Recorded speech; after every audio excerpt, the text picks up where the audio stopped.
Saya kita membuka Alkitab kita dari 1 Petrus pasal yang ke-5. 1 Petrus pasal yang ke-5, hari ini adalah khotbah yang terakhir dari surat 1 Petrus.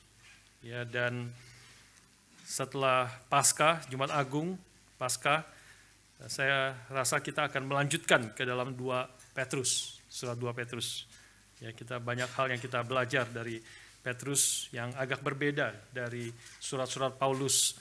Meskipun banyak juga kesamaannya, tetapi ada keunikan-keunikan tertentu yang kita boleh belajar lebih limpah daripada firman Tuhan. Hari ini adalah 3 ayat yang terakhir, ayat 12 sampai ayat yang ke-14. Mari kita baca bersama-sama ke-3 ayat ini. 1 Petrus 5 ayat 12 sampai 14. 2, 3.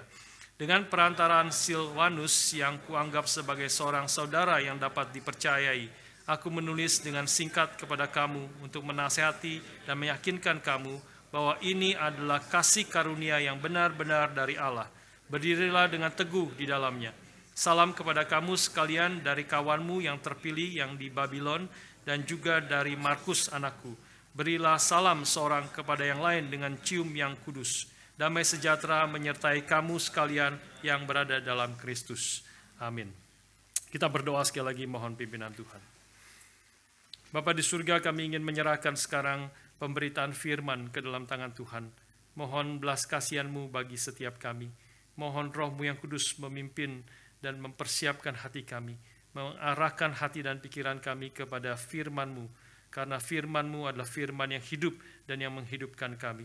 Firman yang kekal, firman yang adalah kebenaran, firman yang boleh menjadi pelita bagi kaki kami dan terang bagi jalan kami. Berkati setiap kami, baik hamba-Mu yang berbicara maupun setiap kami yang mendengar. Biarlah kami semua dipimpin oleh roh kebenaran yang telah mewahyukan firman kepada hamba-hamba-Mu. Di dalam nama Tuhan kami Yesus Kristus, kami berdoa, kami bersyukur. Amin. Saudara sekalian, setelah melihat 5 pasal, membahas 5 pasal dari 1 Petrus dengan cukup detail, kira-kira 10 bulan kita menghabiskan membahas 1 Petrus ini, maka di situ di dalamnya ada, kalau kita sudah saya simpulkan itu adalah kira-kira ada 35 perintah di dalam surat 1 Petrus ini, ada banyak dorongan dan penghiburan yang dituliskan oleh Rasul Petrus kepada jemaat yang menerima suratnya, di dalam khususnya jemaat-jemaat yang menghadapi kesulitan, penderitaan, tantangan di dalam hidup mereka, maka Petrus mendorong mereka, menghibur mereka, menguatkan mereka untuk boleh tetap menjadi saksi Kristus, boleh menjadi terang di tengah-tengah akan kesulitan dan penderitaan yang mereka hadapi. Maka di akhir daripada surat 1 Petrus ini, Petrus menyimpulkan suratnya dengan satu kalimat yang menarik di sini, ayat yang ke-12. Saya bacakan sekali lagi bagi saudara. Dengan perantaraan Silwanus yang kuanggap sebagai seorang saudara yang dapat dipercayai, aku menulis dengan singkat kepada kamu, apa yang ditulis dia katakan singkat ini, 5 pasal ya, untuk menasihati dan meyakinkan kamu bahwa ini, apa yang aku tulis ini adalah kasih karunia yang benar-benar dari Allah. Berdirilah dengan teguh di dalamnya. Jadi Petrus menyimpulkan dari suratnya 5 pasal ini adalah the true grace of God. Dan kemudian mendorong umat Tuhan untuk berdiri teguh di dalam anugerah atau kasih karunia daripada Allah ini. Saudara sekalian, ini adalah kesimpulan yang tidak mengagetkan kalau saudara mengikuti akan pembahasan dari 1 Petrus yang kita sudah bahas selama 10 bulan yang terakhir. Karena itu hari ini saya ajak sedikit overview dari apa yang kita sudah bahas, khususnya di dalam mengapa Petrus kemudian setelah menulis begitu banyak 5 pasal, ya tidak banyak sekali, tetapi cukup banyak aspek-aspek yang ditulis, tapi dia boleh simpulkan seluruh pasal itu adalah ini adalah the true grace of God. Mengapa Petrus boleh mengatakan seperti itu? Kita lihat beberapa ayat ya di dalam look back ke belakang. Ayat pasal 1 ayat yang ke-10 misalnya, Petrus mengatakan bahwa keselamatan itulah yang diselidiki dan diteliti oleh nabi-nabi yang telah bernubuat tentang kasih karunia yang diuntukkan bagimu. Dan kalau sudah melihat kemudian ayat yang ke-12 lompat, kepada mereka telah dinyatakan bahwa mereka bukan melayani diri mereka sendiri, ini para nabi yang perjanjian lama, bukan melayani diri mereka sendiri, tetapi melayani kamu dengan segala sesuatu yang telah diberitakan sekarang kepada kamu, dengan perantaraan mereka yang oleh Roh Kudus yang diutus dari sorga menyampaikan berita Injil kepada kamu, yaitu hal-hal yang ingin diketahui oleh malaikat-malaikat. Di sini Petrus menekankan ketika nabi-nabi di dalam perjanjian lama bernubuat tentang keselamatan. Perjanjian lama tentang keselamatan yang datang dari Allah di dalam diri Yesus Kristus yang disebut sebagai Injil Yesus Kristus itu. Hal-hal yang dinanti-nantikan oleh orang-orang perjanjian lama dan hal-hal yang ingin diketahui oleh bahkan para malaikat-malaikat. Malaikat ingin mengetahui apa berita itu, berita kabar baik itu. Maka Petrus menyampaikan, menyimpulkan bagian ini, berita itu adalah berita tentang kasih karunia yang diuntukkan bagi kamu.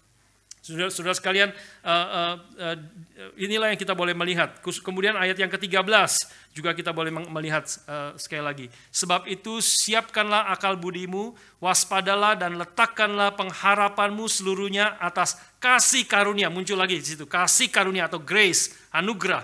Atas kasih karunia yang dianugerahkan kepadamu pada waktu penyataan Yesus Kristus. Kalau tadi ayat yang ke-10 berbicara tentang keselamatan yang akan datang.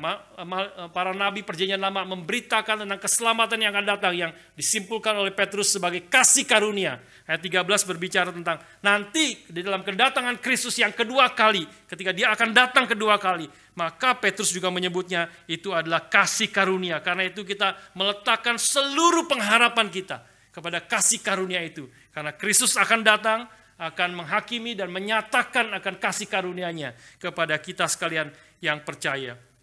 Hal yang first coming of Christ, Kristus datang pertama kali disebut kasih karunia atau anugerah. Dan second coming of Christ juga disebut kasih karunia.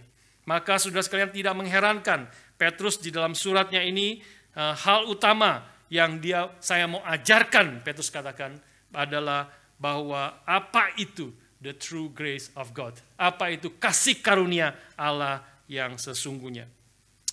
Pasal yang ketiga kita melihat lagi dua atau tiga ayat lagi yang mengingatkan kita akan hal ini.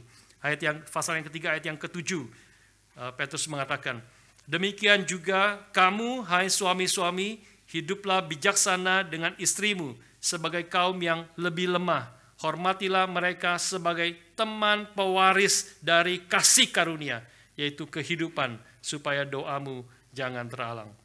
Saudara sekalian, Petrus di sini mengatakan bahwa segala sesuatu yang kita terima bersama-sama di dalam hidup ini, dalam konteks suami istri dan juga dengan demikian juga semua umat Tuhan yang lain, segala sesuatu yang akan kita terima di dalam hidup ini dan juga di dalam hidup yang akan datang, maka Petrus mengatakan itu adalah the grace of life, ya. Kita adalah sama-sama pewaris kasih karunia, yaitu kehidupan.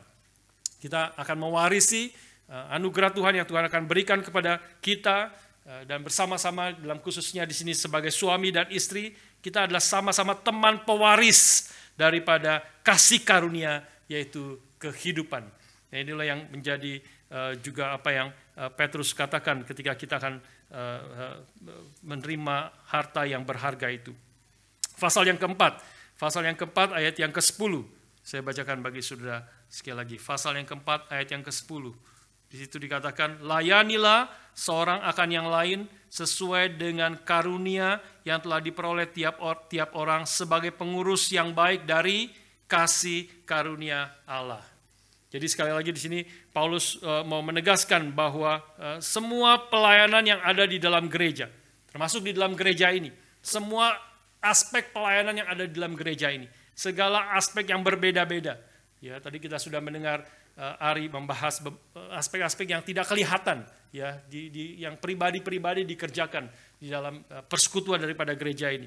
Tapi juga termasuk yang kelihatan, liturgis, pianis, audio video, ya, guru sekolah minggu, usher, pengkhotbah termasuk, dan semua orang-orang yang melayani, termasuk working bee, kita melayani membersihkan gereja bersama-sama. Semua pelayanan yang dilakukan di dalam gereja ini disebut sebagai kasih karunia Allah. Kita semua adalah pengurus atau steward dari kasih karunia Allah. Karunia Allah berbeda-beda. Setiap orang Tuhan berikan karunia yang berbeda-beda. Tidak semua orang pengkhotbah, tidak semua orang main piano, ya, tidak semua orang memimpin liturgis, tidak semua orang menyanyikan menjadi choir dan sebagainya. Semua Tuhan berikan karunia, gift yang berbeda-beda. Tetapi semua gift yang diberikan yang berbeda-beda itu adalah berasal dari Tuhan saja. Itu adalah kasih karunia Allah, dan kita yang telah dipercayakan gift atau karunia daripada Tuhan itu, kita disebut sebagai steward atau pengurus yang baik daripada kasih karunia Allah itu. Saudara sekalian, terakhir kita melihat minggu lalu kita membahas di dalam pasal yang kelima ayat yang ke-10. Petrus menyimpulkan di sini ya, dan Allah sumber segala kasih karunia yang telah memanggil kamu dalam Kristus kepada kemuliaannya yang kekal, akan melengkapi, meneguhkan, menguatkan, dan mengokohkan kamu sesudah kamu menderita seketika lamanya. Semuanya adalah kasih karunia Allah. Semuanya adalah anugerah Allah. Bukan berarti Allah di dalam Alkitab adalah Allah kasih karunia saja. Tidak, tentu. Kita tahu bahwa Allah juga adalah Allah yang adil. Dia juga adalah Allah yang kudus.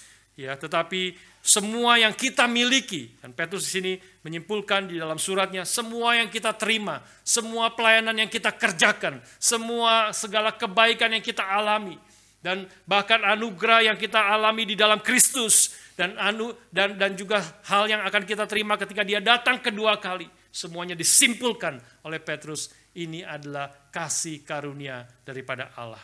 Saudara sekalian, kasih karunia itu di dalam, kalau secara literal, ya kita terjemahkan itu grace, anugerah, ya. Tetapi kalau istilah kasih karunia, maka literally boleh dimengerti sebagai gift of love, ya. Kasih karunia, karunia gift, ya. Kasih karunia, jadi gift of love. Ini adalah kebaikan, adalah gift dari Tuhan kepada kita yang muncul dari hati Allah yang mengasihi akan umatnya. Hati yang mengasihi, Allah yang mengasihi, dan Dia memberikan karunia-karunia untuk boleh kita nikmati, untuk kita boleh pakai, dan kita boleh pertanggungjawabkan kepada Tuhan, dan kita boleh pakai itu juga boleh menjadi berkat bagi orang-orang sekeliling kita. Dan pada waktu kita melayani, seperti tadi Ari katakan, kita akan tahu karena ketika kita menerima karunia Allah, sebagai itu adalah kasih karunia Allah, kita melayani, memakai kasih karunia itu, memakai gift daripada Tuhan itu, maka kita sendiri pun akan bertumbuh imannya. Kita sendiri pun makin mengenal siapa Allah itu. Kita sendiri makin mengalami anugerah Tuhan. Kita sendiri makin mengalami pertolongan dan pembentukan Tuhan di dalam kehidupan kita. Kemarin saya di dalam pemuda, waktu mempersiapkan bahan di pemuda, maka saya teringat akan satu kisah daripada seorang saudara kita yang ada di Singapura, ya, seorang saudara kita yang ada di Singapura, dan yang dia seorang ibu yang aktif melayani di dalam berbagai macam, khususnya dia aktif melayani di dalam pembesukan dan penginjilan di GRI Singapura. Dan tetapi selama dia melayani, dia sudah beberapa tahun menjadi orang Kristen, tetapi hatinya bergumul sebenarnya. Hatinya bergumul. Dia bergumul, Tuhan itu sebenarnya real atau tidak. Dia apakah ini sebenarnya cuma pikiran dia, cuma lingkungan yang mempengaruhi dia, cuma mungkin waktu itu dia percaya kepada Tuhan karena ada kebutuhan, pergumulan di dalam keluarganya dan sebagainya. Tapi apakah sebenarnya Tuhan itu real? Ya, apakah atau hanya karena saya terus dengar firman Tuhan di kebaktian, di PA wanita dan sebagainya, terus dengar firman menjadi Tuhan real? Bukankah kalau kebohongan yang dikatakan terus-menerus itu menjadi kebenaran? Dia bergumul tentang hal itu. Jadi dia berdoa, dia bergumul, Tuhan show me, apakah engkau satu pribadi, engkau adalah Allah yang hidup, yang seperti dinyatakan oleh Alkitab, yang seperti diberitakan oleh hamba-hamba Tuhan, apakah betul engkau adalah Allah yang hidup? Maka Tuhan memberi jawab kepada dia dengan cara yang unik sebenarnya, ya, melalui pelayanan yang dia kerjakan. Pelayanan dia salah satu pelayanan yang dikerjakan, dia sering ke rumah sakit. Kita tahu di Singapura. Kalau sudah tahu GRI Singapura itu salah satu pelayanan yang banyak. Kita pergi ke rumah sakit untuk memberitakan Injil, untuk membesuk, mendoakan orang-orang yang sakit dan sebagainya. Ya, di Singapura banyak sekali, khususnya Mount Elizabeth itu pernah satu kali saya dikasih tahu itu kira-kira ada 90% pasiennya itu orang Indonesia. Kalau orang Indonesia tidak berobat di Singapura, tutup itu Mount Elizabeth. Katanya kira-kira seperti itu. Ya, jadi banyak sekali orang Indonesia memang yang berobat di Singapura. Dan dia kemudian pergi mengunjungi ada satu keluarga yang belum percaya kepada Tuhan, yang suaminya sakit. Ya, suaminya sakit, banyak yang kena kanker di sana, dan dia pergi ke sana, mulai memberitakan Injil, mendoakan mereka, dan kemudian mulai dengan mendoakan, lalu kemudian mulai beritakan Injil sebelum mendoakan. Ya, dan terus mereka somehow Tuhan bekerja dan mereka percaya kepada Tuhan. Ya, mereka percaya kepada Tuhan, beriman kepada Tuhan. Dan mereka terus dibimbing oleh ibu ini. Dia terus sering datang menjadi teman begitu ya, sering datang kunjungi, dan dia mungkin bolak-balik juga dari Indonesia, datang lagi berobat dan seterusnya, sehingga menjadi teman, mengenal dia. Tetapi selama kira-kira beberapa bulan dia berobat, suaminya berobat itu, penyakitnya bukan tambah baik, tetapi tambah parah. Dia tambah parah, kankernya semakin berat. Saya tidak tahu persisnya di kemo atau apa dan sebagainya, tetapi makin parah. Dan sampai akhirnya setelah beberapa bulan berobat, suaminya itu meninggal dunia. Tapi saudara sekalian, dia mengatakan melalui proses itu semua, ya, melihat bagaimana mereka suami istri dari orang yang tidak percaya kepada Tuhan, tidak mengenal Tuhan sama sekali, diberitakan Injil dan mereka jadi percaya dan sungguh-sungguh beriman kepada Tuhan, mulai datang ke gereja, mulai membaca firman, mulai berdoa dengan sungguh-sungguh minta pertolongan Tuhan, dan Tuhan sebenarnya mendengar doa mereka. Tuhan memimpin mereka, Tuhan memberi kekuatan kepada mereka, meskipun suaminya tidak sembuh, dan memang tidak harus sembuh, saudara. Ya, percaya kepada Tuhan. Justru kalau kamu saudara mendengar penginjil palsu yang mengatakan percaya Kristus pasti sembuh, itu adalah bukan Injil. Itu bukan Injil yang sejati. Itulah Injil yang palsu, yang sebenarnya bukan Injil. Alkitab tidak pernah mengatakan percaya kepada Kristus pasti sembuh. Bahkan pengkhotbah yang mengatakan percaya Yesus pasti sembuh, dia sendiri mati karena COVID. Dia mati karena, saudara sekalian, kalau kita percaya Yesus pasti sembuh, kita nggak mati-mati dong. Ya. Kita boleh berdoa, dan Tuhan bekerja, bisa bekerja, dan sering bekerja, memberi kesembuhan, memberikan pertolongan. Tetapi waktu Alkitab mengatakan God cares for you, 1 Petrus yang kita bahas, Allah peduli dengan kau, serahkan segala khawatirmu kepada Dia. Allah adalah Allah yang peduli, Allah yang mengasihi engkau. Bukan berarti segala penyakit kita pasti sembuh, tetapi Tuhan pasti menolong, Tuhan pasti memimpin, Tuhan pasti menyatakan kasih-Nya kepada kita. Tidak harus sembuh. Dan itulah didengar dan dilihat, disaksikan oleh ibu ini. Melihat Tuhan memimpin mereka. Tuhan memberi kekuatan, memberi penghiburan mereka. Tuhan menopang iman mereka. Sampai suaminya mati. Seluruh keluarga sungguh-sungguh beriman kepada Tuhan. Dan percaya kepada Tuhan. Dan dia mulai sadar. Tuhan sedang menjawab doa dia. Tuhan menjawab doa dia melalui segala tantangan, kesulitan yang dihadapi oleh ibu ini, suaminya, termasuk sampai suaminya itu mati. Tapi Tuhan memimpin dia, Tuhan memberi kekuatan, Tuhan menyatakan anugerahnya, dan Tuhan juga menguatkan ibu ini. Saudara sekalian, itulah hidup kita sebagai anak-anak Tuhan. Ketika kita mengerti segala hidup kita adalah anugerah Tuhan, ya, dan anugerah Tuhan itu yang Tuhan sudah berikan kepada kita, kita perlu pertanggungjawabkan, kita kerjakan, kita bersyukur kepada Tuhan. Ketika Tuhan memberikan the gift of love, maka kita bersyukur, kita berterima kasih. Terima kasih itu adalah apa? Accept your love. Terima, accept, kasih, your love. Kita accept the love of God. Dan kita menerima anugerah kasih Tuhan itu, maka kita juga menyatakan kasih itu kepada orang-orang lain. Itulah saudara sekalian yang boleh disimpulkan. Biarlah ini kebenaran ini sink in di dalam hati kita. Bahwa kalau seluruh hidup kita, Petrus mengatakan seluruh apa yang kita miliki adalah kasih karunia atau anugerah Tuhan. Maka orang Kristen yang sombong itu adalah oksimoron. Orang Kristen yang sombong itu adalah seperti segitiga yang bulat.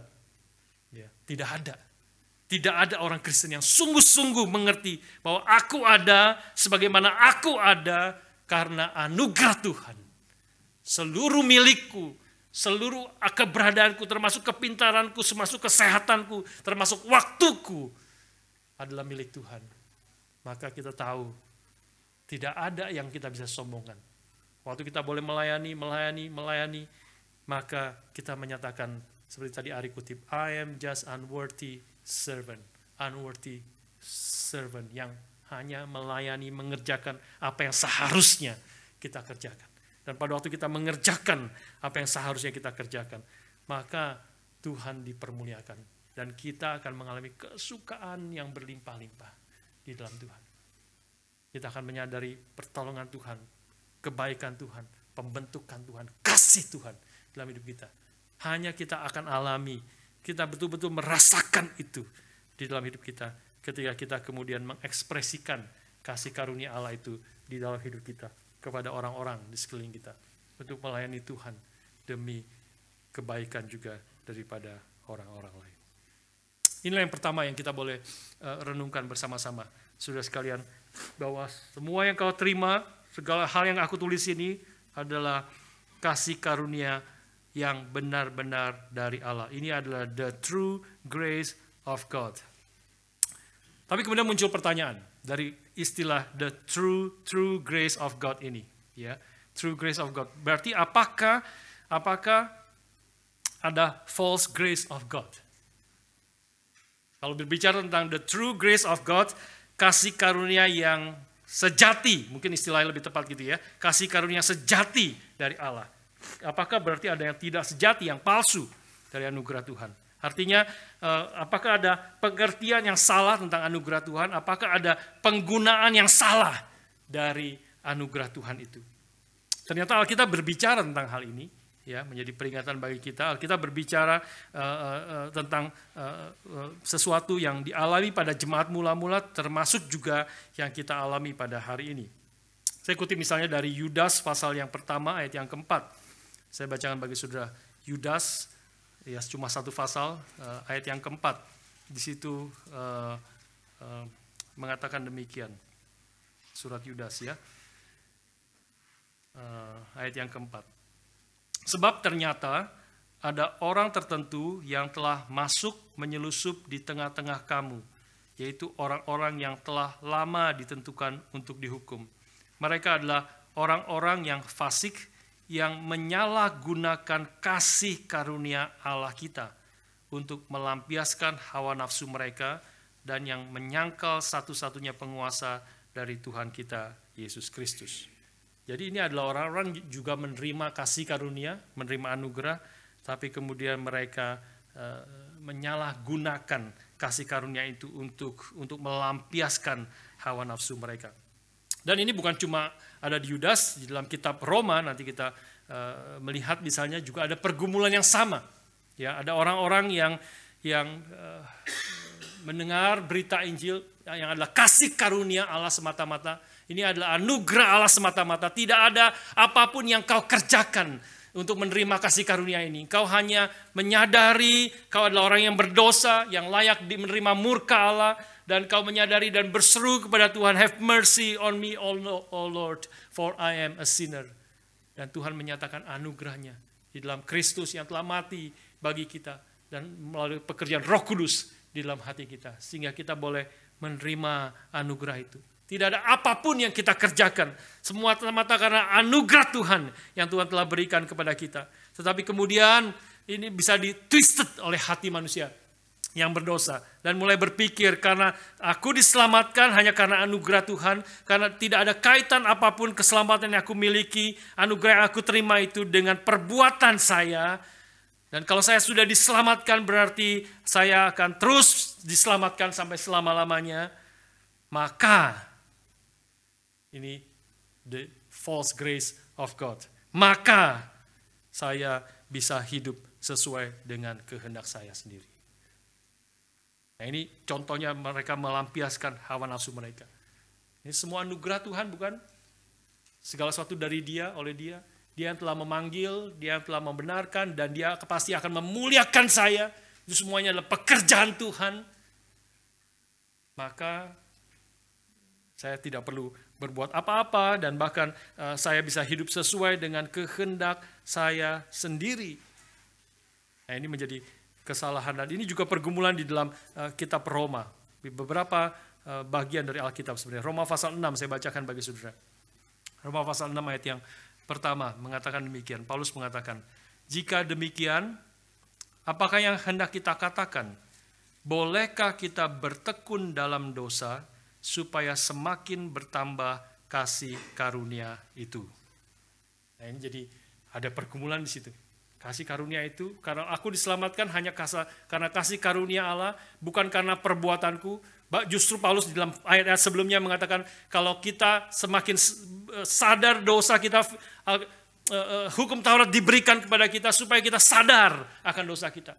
Semakin kita mengerti firman Tuhan, hukum Taurat, perintah Tuhan yang adalah adil dan benar itu, sadar diri kita tidak benar, tidak adil, berdosa, layak menerima murka Allah. Semakin kau sadar akan dosamu yang begitu besar, semakin besarlah anugerah dan kasih karunia yang kau terima.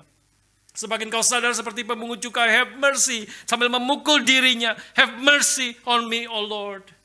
Berbelas kasihanlah Tuhan kepadaku. Semakin dia sadar akan berapa bobroknya, berapa dia layak menerima murka Allah, maka dia semakin akan appreciate akan anugerah Tuhan. Kasih karunia Tuhan yang Tuhan mengatakan engkau adalah orang yang dibenarkan. Bukan karena perbuatanmu, bukan karena segala apa yang kau kerjakan. Justru perbuatanmu menyatakan kau berdosa, bersalah, layak menerima hukuman Allah. Tetapi hanya karena kasih, hanya karena anugerah Tuhan, engkau boleh diselamatkan di dalam Kristus.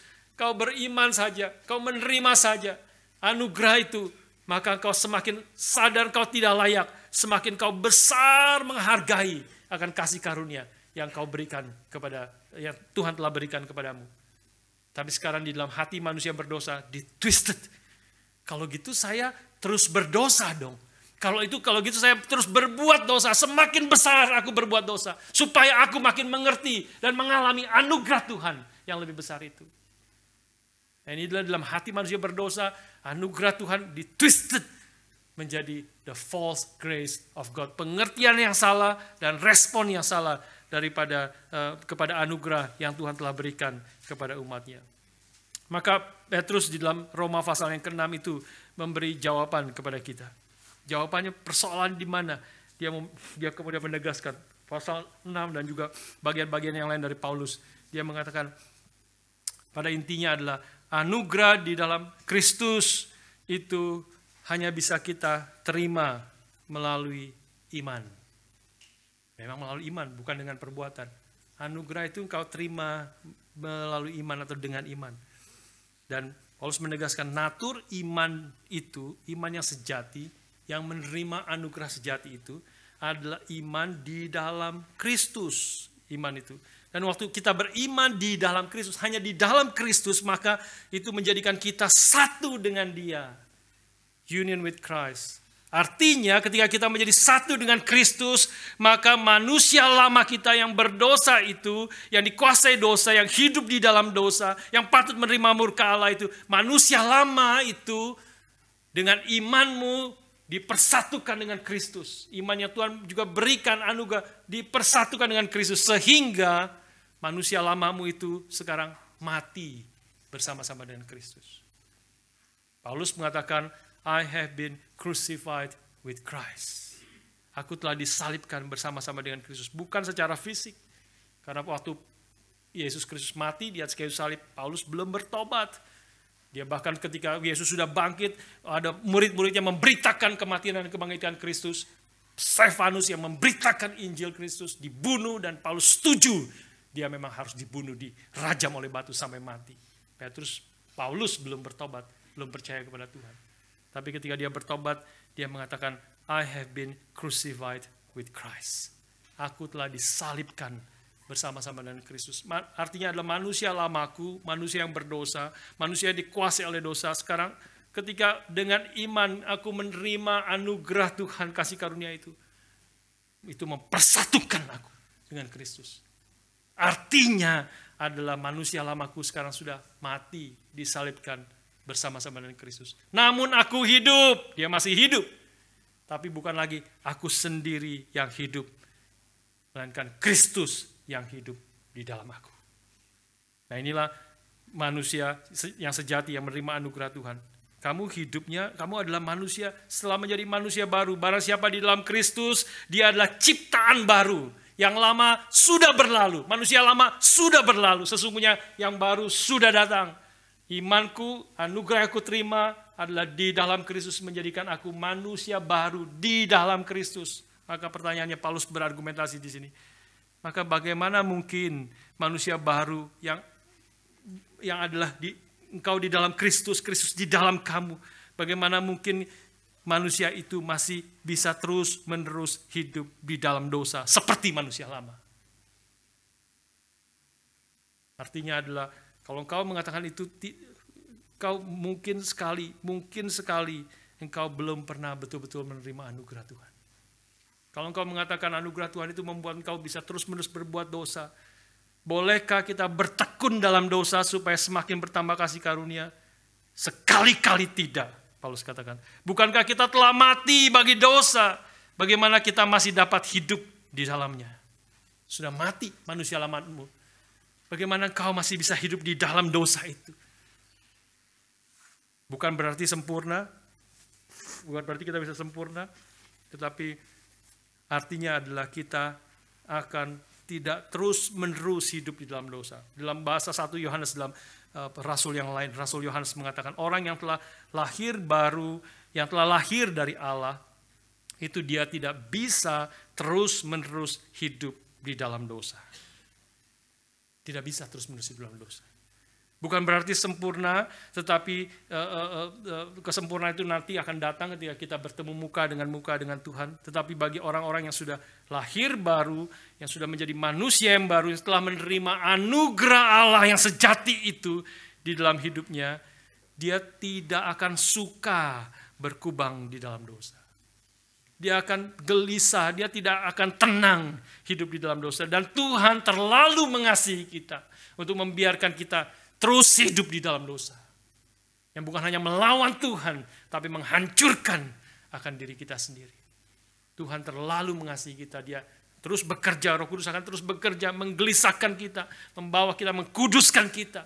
Anak-anak Tuhan yang sejati, yang sudah menerima anugerah atau kasih karunia Allah, Roh Kudus akan terus bekerja, membentuk kita, melalui segala yang kita alami dalam hidup, melalui firman Tuhan, melalui saudara-saudara seiman, melalui pekerjaan Roh Kudus dalam hati kita, melalui kesulitan dan penderitaan untuk menyucikan iman kita. Dia akan terus bekerja. Dia tidak akan membiarkan anak-anaknya, umatnya yang telah ditebusnya, dia telah diberikan kasih karunia yang besar itu untuk terus hidup di dalam dosa. Dia terlalu mengasihi kita untuk membiarkan kita hidup di dalam dosa. Saudara sekalian, orang Kristen yang sejati, yang telah menerima anugerah Tuhan, dia akan bergumul ketika dia jatuh dalam dosa. Dia akan minta pertolongan dan belas kasihan Tuhan. Dan Tuhan pasti menolong. Kalau engkau berseru, minta pertolongan Tuhan, Tuhan pasti menolong. Karena itulah yang Tuhan kehendaki. Tuhan akan dengan segala cara dia akan menghancurkan hati kita, membongkar kita, membentuk kita, menjadikan kita semakin serupa dengan Kristus. Orang Kristen yang sejati yang telah menerima the true grace of God akan berkata seperti Petrus ketika Yesus menantang mereka dalam Yohanes pasal yang ke-6. Tuhan Yesus menantang murid-muridnya termasuk Petrus. Ketika Tuhan Yesus mengajarkan ajaran-ajaran yang keras, yang sulit diterima oleh orang-orang, termasuk oleh murid-muridnya. satu persatu meninggalkan Tuhan. Tadinya banyak orang yang mengikuti Yesus, ajaran yang keras, satu-satu mulai meninggalkan. Tinggal sisa 12 murid.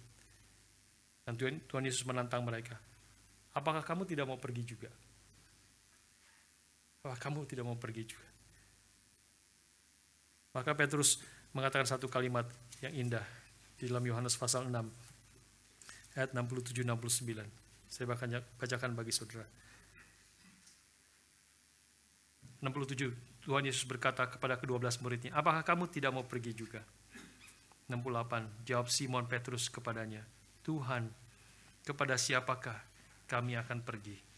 Perkataanmu adalah perkataan hidup yang kekal. Dan kami telah percaya dan tahu bahwa Engkau adalah yang kudus dari Allah. Ini anak-anak Tuhan yang sejati, orang Kristen yang sejati. Petrus mengatakan, berdirilah teguh. Kau telah menerima anugerah kasih karunia Allah yang sejati. Berdirilah teguh. Bukan tidak ada tantangan, tidak ada kesulitan, akan ada goncangan, ada kesulitan segala macam bentuknya. Tapi berdirilah teguh di dalamnya. Kembali kepada Tuhan dan berseru kepada Tuhan. Petrus memberi kita teladan juga di dalam pengalamannya dengan Kristus. Hal kedua yang terakhir, saja kita renungkan pada hari ini, adalah Petrus mengakhiri suratnya ini dengan mendorong perbuatan yang menyatakan kasih sejati. Ya. Di akhir dalam bagian ayat 14 dikatakan, berilah salam seorang kepada yang lain dengan cium yang kudus. Nah, ini sebenarnya terjemahan Indonesia kurang tepat sekali lagi. Ya, sebenarnya semua terjemahan dan di dalam bahasa aslinya itu ada kata agape sebenarnya, a kiss of love, kiss of agape, ya, cium kasih, ya, cium kasih. Saya duga kenapa ya jadi cium kudus ya, kenapa jadi cium kudus? Mungkin ya takut orang salah ngerti, gitu ya, takut salah ngerti orang Indonesia. Cium kasih jadi apa ya? Jadi passionate kiss, gitu ya. Passionate kiss, passionate love kiss, jadi bisa salah begitu ya. Jadi cium yang kudus. Karena memang di dalam misalnya di surat 1 Petrus kembali ada beberapa bagian memang berbicara tentang kasih, tetapi memang ditegaskan. Misalnya pasal 1 ayat 22 ya, ditegaskan karena kamu telah menyucikan dirimu oleh ketaatan kepada kebenaran sehingga kamu dapat mengamalkan kasih persaudaraan yang tulus ikhlas. Hendaklah kamu bersungguh-sungguh saling mengasihi dengan segenap hatimu. Ya, ada kata that you have sincere love for your brother. Sincere. Love one another deeply from the heart. Nah, itu kayak ya kudus ya. Kasih yang kudus gitu. Ya, sincere, deeply from the heart gitu ya. Itu saya rasa maksud yang ditekankan di sini. Nah, pertanyaannya adalah bukan pertanyaannya. Ini yang Petrus mau tekankan di sini adalah ini bukan sekedar ini bicara kepada umat Tuhan, gereja Tuhan, untuk mereka boleh saling mengasihi satu dengan yang lain dengan cium kasih atau cium kudus. Ya, ini adalah bukan sekedar saling menghormati satu dengan yang lain. Ini bukan sekedar kita ada tenggang rasa satu dengan yang lain. Tegang rasa, ya, apalagi bukan hanya sekedar berusaha untuk tidak membuat orang lain marah, ya, membuat supaya mereka tidak tersinggung, jauh-jauh jaga jarak supaya tidak berantem di dalam pelayanan dan sebagainya. Tidak, ini adalah perintah, dorongan dari Petrus untuk kita sungguh-sungguh mengasihi dari hati yang terdalam. Yang di dalam konteks pada waktu itu diekspresikan dengan ciuman, ya, ciuman. Pertanyaannya kita boleh tanya ya, apakah ini bersifat hanya konteks budaya pada waktu itu, ciuman kudus atau ciuman kasih, ya. Nah, saudara, sebelum kita lompat ke konteks kita, bahkan sebenarnya di dalam konteks saat itu pun Petrus tidak berbicara secara detail. Waktu dia mengatakan, berilah salam, greet one another with a kiss of love. Bagaimana itu diterapkannya bagaimana? Ya, diterapkannya bagaimana? Bahkan di dalam konteks saat itu. Ya, berapa sering kita cium satu dengan yang lain? Ya, pada waktu itu. Ya, dan kalau ketemu, sudah ketemu, cium kasih, ya, cium kudus, kemudian berpisah, besoknya ketemu, cium lagi nggak, gitu ya? Atau kalau misalnya Petrus datang seperti ke gereja ini ada 100 lebih orang, apa dia harus cium satu-satu, satu-satu. Ya, jadi bahkan konteks saat itu pun Petrus tidak bicara sebenarnya detailnya. Ya, bagaimana sebenarnya itu boleh dilaksanakan. Ya, dan tentu saya percaya ini ada konteks budaya pada waktu itu, dan kita tidak semua biasa ya untuk cium cipika-cipiki gitu ya. Jadi tidak biasa, ada sebagian yang biasa, it's good ya, it's fine ya, tetapi tidak semua biasa seperti itu. Saya teringat waktu istri saya itu bertemu dengan guru flute-nya anak saya. Ya, guru flute-nya itu adalah orang Australia, bule, bewokan, gitu ya. Dan dia ketemu, dan orang Australia biasa ketemu, terutama dari laki ke perempuan, gitu ya. Mereka akan hak, gitu ya, cium kiri kanan gitu ya. Bisa dicium gitu ya. Dia nggak biasa, nggak biasa. Khususnya kena bewoknya itu, kena bewoknya. Saya percaya itu representasi dari banyak perempuan di sini juga ya. Ya tidak semua tentu, ya. Tidak biasa, hanya tidak biasa gitu. Apalagi kena gatal-gatal gitu bewok, kena bewoknya yang banyak itu. Jadi saya percaya ada konteks budaya ya yang tetapi prinsipnya di sini yang Petrus mau tekankan adalah meskipun ekspresi bisa bermacam-macam, tetapi yang penting adalah ada kasih yang sungguh di antara kita. Ya, ada kasih yang muncul dari hati yang terdalam, yang diekspresikan dengan berbagai cara yang tepat. Ya, tentu harus diekspresikan. Ya, harus diekspresikan. Bagaimana kasihnya itu diekspresikan. Ya, saya rasa bisa bermacam-macam. Ya, kita belajar tentang 5 love languages, 5 bahasa kasih. Ya, ada orang yang merasa dikasih kalau disentuh dengan sentuhan fisik. Ya, orang-orang kalau salaman itu kencang, gitu, terus dipegang. Saya juga suka menyatakan tangannya lagi, peluk bahunya, pegang bahunya. Ya, ada orang yang merasa kasih kalau dia ada kata-kata yang menguatkan. Ya, ada verbal affirmation, menyatakan dengan kata-kata. Dia sungguh merasakan kasih. Ada orang yang merasakan kasih kalau dia ditolong hal yang praktikal. Hal yang dia butuhkan itu dia ditolong betul. Ya, dan itu dia merasakan itu kasih. Dijemput ke IKEA, ya, dijemput jadi supir. Merasakan kasih. Itu hal-hal praktikal seperti itu. Ya. Ada hal-hal yang lain, ada macam-macam ekspresi daripada kasih. Ada quality time. Ya, kita ambil waktu khusus, spend time together dengan orang itu. Ya, di dalam segala kesibukan kita kasih waktu dengar apa yang dia ngomong. Dengar, betul-betul mendengar, bukan hanya dengan telinga tapi dengan mata, dengan hati, dengan satu fokus perhatian kepada dia. Pada waktu kita mendengar orang, dia sedang menceritakan kesulitan pergumulannya, kita duduk dengar dengan pandangan yang penuh kasih, dengan perhatian, dengan waktu yang khusus. Kita sedang mengatakan kepada orang itu, I love you. Aku mengasihi engkau. Inilah bentuk ekspresi kasih yang bisa bermacam-macam. Sudah sekalian, waktu berapa minggu yang lalu saya ke Jakarta, 2 minggu lalu, dan kemudian sebelum memimpin pemberkatan nikah jam 11 ya, Saudara Billy dan Yudit, kemudian saya ikut dulu akan masterclass ya, jam 9.30 itu masterclass. Di situ juga karena di sebelah, ruangan sebelah. Ya. Jadi ikut dulu, datang lebih pagi, ikut masterclass, dengerin di situ ya.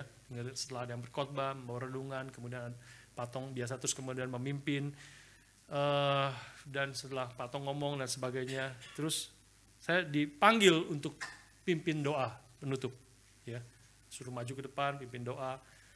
Lalu setelah doa dia jadi ingat, ini ada Budi di sini datang gitu ya. Terus dia mulai tanya-tanya tentang pelayanan di GRI, di Melbourne, di Sydney, dan sebagainya, ya di Australia dan sebagainya, macam-macam. Terus satu pertanyaan yang Patong tanya, kamu sudah berapa lama melayani di Melbourne? Sudah 18 tahun, Pak, gitu ya. Oh, sudah lama ya. Apa yang membuat kamu bisa terus bertahan di dalam pelayanan selama 18 tahun ini? Bingung juga jawabnya gitu ya. Saya pertama katakan, ya saya mengerti ini panggilan Tuhan dalam hidup saya, Tuhan yang panggil dan Tuhan yang sudah menempatkan saya di situ, dan saya mengerjakan apa yang Tuhan mau sebisa semampu saya. Dan yang kedua adalah saya katakan saya mengasihi akan jemaat di Melbourne, ya, mengasihi mereka dan memikirkan, mengerjakan sebaiknya. Sebisanya. Tentu banyak kelemahan, tentu banyak hal, mungkin ada saudara-saudara yang tidak merasa saya mengasihi, pasti ada yang kayak gitu, yang nggak pernah ngobrol dan sebagainya, ya. Tetapi saya sebenarnya dalam hati mengasihi jemaat di Melbourne, dan memikirkan, mendoakan, mengajar sebaik-baiknya, membentuk mereka dengan firman Tuhan dan sebagainya. Langsung potong-potong. Iya, betul. Saya melihat pelayanan Budi itu adalah jemaat di sana sangat bersyukur dan merasa sangat dikasihi, dan itu pelayanan yang menjadi juga berkat. Dan khususnya, Patong selalu ingat tentang khususnya itu apa? Khususnya juga mencarikan jodoh daripada jemaat para pemuda-pemudi. Yaitu sebenarnya istri saya sebenarnya, ya, mencarikan jodoh itu. Jadi saya mau bersyukur kepada Tuhan, ya, mau mengatakan kepada saudara, bukan saja di dalam segala keterbatasan saya mengasihi akan saudara-saudara sekalian, ya, di dalam segala kesulitan, pergumulan, di dalam segala kehidupan yang kita alami. Tapi saya juga sangat bersyukur kalau pasti di antara saudara itu yang kalau sudah cukup lama di sini, saudara akan bahkan yang baru-baru datang sudah menyadari ada kasih yang nyata di antara kita. Ya, dari jemaat, pengurus, antara jemaat, antar pengurus, hamba Tuhan dan sebagainya, ada kasih persaudaraan yang bisa diekspresikan di dalam berbagai bentuk, ya, yang saya mau terus mendorong kita bersama, seperti Petrus di sini katakan, berilah salam seorang kepada yang lain dengan cium yang penuh kasih, ya, damai sejahtera menyertai kamu sekalian yang berada di dalam Kristus. Petrus juga memberi teladan di sini sebenarnya. Dia mengutip akan Silvanus di sini. Silvanus adalah, boleh dikatakan kemungkinan besar adalah seperti sekretarisnya, juru ketiknya, juru tulis daripada surat Paulus ini. Dengan perantaran Silvanus yang kuanggap sebagai saudara yang dapat dipercayai, aku menulis surat ini. Jadi Silvanus kemungkinan adalah sekretarisnya atau juru tulis. Saudara, kalau saudara jadi pemberi surat, ya, saudara, atau jadi saudara menjadi orang yang akan memberikan pidato, dan saudara suruh orang, ada sekretaris saudara yang nulis speech saudara atau surat saudara, saudara tidak akan perlu sebut nama dia, bukan, di dalam surat itu, ya, tidak perlu. Pidato Presiden Jokowi, siapa yang nulis, nggak disebut siapa yang nulis, ya, presiden apa pidato, tidak perlu ada yang disebut siapa yang nulis. Tapi Petrus menulis akan Silvanus yang kuanggap sebagai saudara yang dapat dipercayai.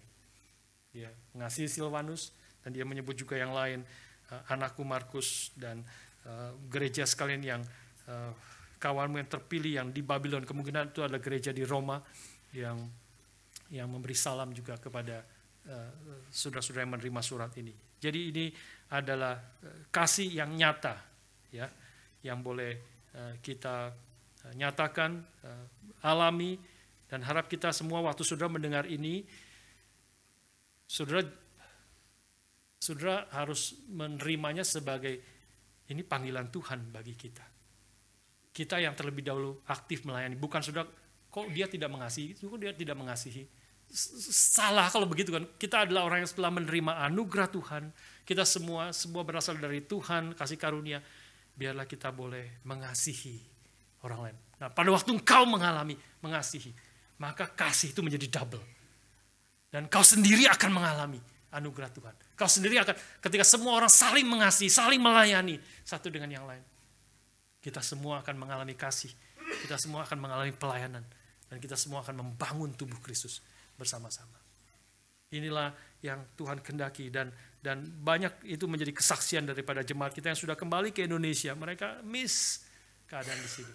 Ya, miss keadaan satu rasa kekeluargaan yang boleh saling mengasihi satu dengan yang lain. Sekali lagi banyak kelemahan, banyak kelemahan. Saya sendiri juga masih ada, tentu tidak bisa memperhatikan semua dan sebagainya. Ada yang juga kelemahan sendiri dan sebagainya, memperhatikan diri sendiri. Tetapi biarlah ketika kita boleh berusaha, berjuang bersama-sama, saling mengasihi satu dengan yang lain.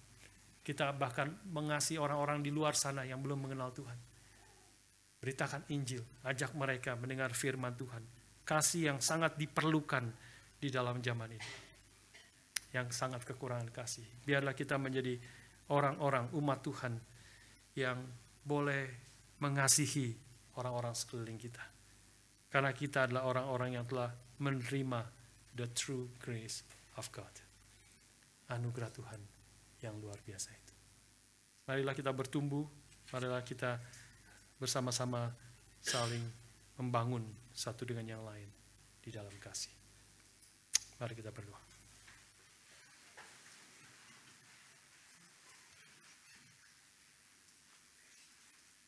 Bapa, terima kasih. Bapa, terima kasih. Bapa di dalam surga, puji terima kasih. Mari kita berdiri bersama-sama. Bapa, terima kasih. Bapa, terima kasih. Bapa di dalam surga, puji terima kasih.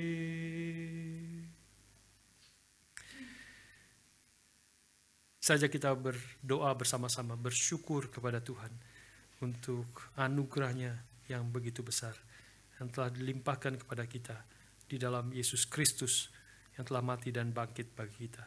Kita bersyukur untuk semua anugerah Tuhan yang diberikan bersama-sama dengan Kristus, pertolongannya, kecukupannya, kekuatannya, kesehatan yang Tuhan berikan, dan waktu yang masih Tuhan berikan.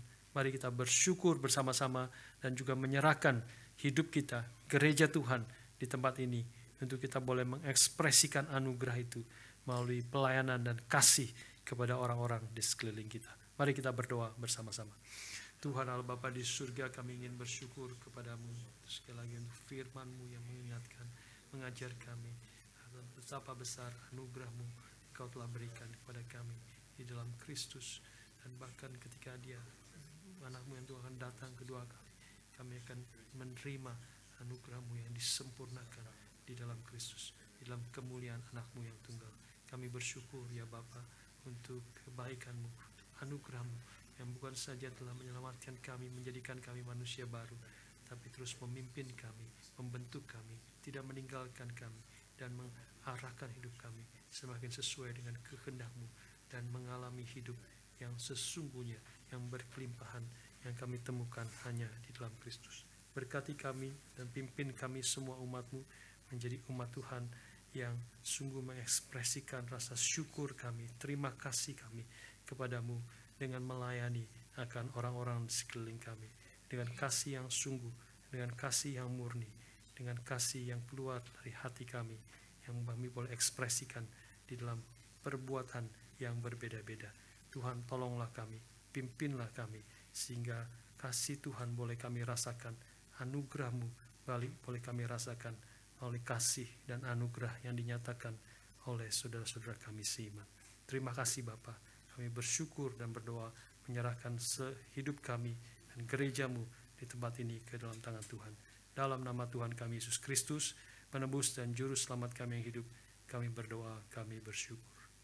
Amin.